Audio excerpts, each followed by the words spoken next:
DJ Long on the mix. Kay ipanumpa ko na.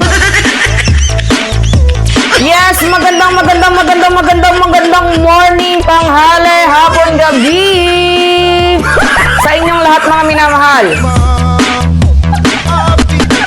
Naamoy nyo ba yung naamoy ko? Mukhang meron natang magtuturoan. Mukhang meron natang nag-iining-mining mo. Laglaga na ba to?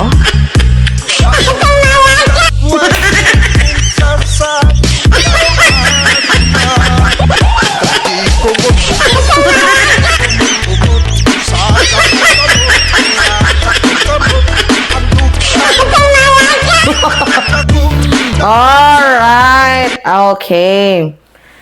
Dahil nga po ang nagsasalita lang ngayon, itong si Senator Bongo, at hindi nga po nakakapagbigay ng statement, itong si Senator Ronald Bato de la Rosa, mukhang nabugbog naman dito si Bato sa mga statement na nilalabas ni Senator Bongo.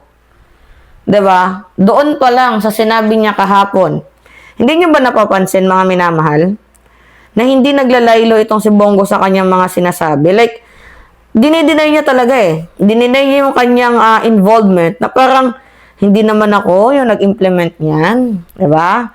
Kumbaga, wala akong kinalaman dyan. Special aid lang ako ni Digong. Alalay niya lang ako. Parang gusto niyang bigyan ng diin. Sino ba? Yung naging Chief PNP ng bansang Pilipinas. Kulang na lang sabihin niya ni Senator Bongo. Tingnan niyo itong kanyang statement mga minamahal. Oh, let me be clear. At no time did I have any involvement in knowledge of or authority over this allegation. Siyempre, ang nagsasalita lang ngayon si Senator Bongo. Kasi bugbog na si Bato de la Rosa, hindi na nga nagpapakita eh. 'Di ba? Pinagtripan ba naman ng mag-amang Rimulya? Si John Vic sinabi na may warrant. Sasabihin naman ni Ombudsman, wala. Sino ba naman ang magpapakita niyan kung si Digongan nahuli, 'di ba? Siya pa kaya. So talagang itong si Senator Bato de la Rosa, nag-iingat din sa kanyang mga kalakaran, mga lakad, 'di ba? Nung tawag dito, nung nagkaroon nga ng botohan, narigodon dyan sa Senado, hindi nga nagpakita eh.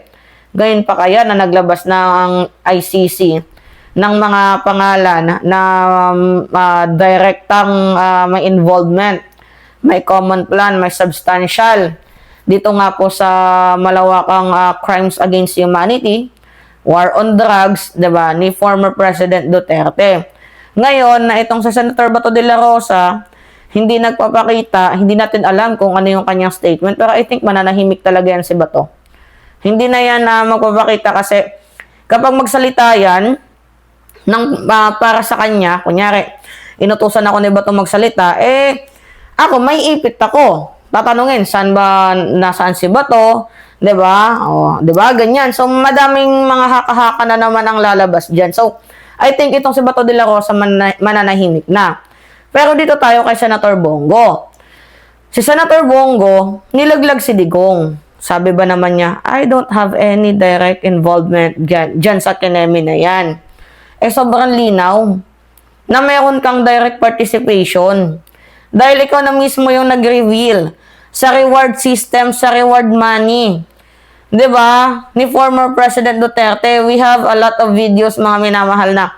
Actually, kailangan ko ba itong i-play? Sige nga, i-play na lang natin. I-play natin I-play natin. Okay. I-play natin mga minamahal.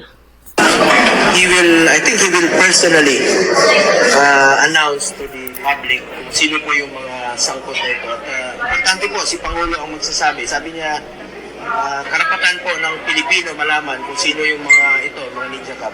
Nabanggit rin po niya, nandiyan po rin po yung reward na kanyang sinabi noon. 1 million po sa mga Ninja Cups patay. Pag buhay, kalahating milyon lang po. Pag lumaban, 2 million. May general ba? Rango na kasama. Yes, may general. ang nabanggit po ay mga nakaraan eh.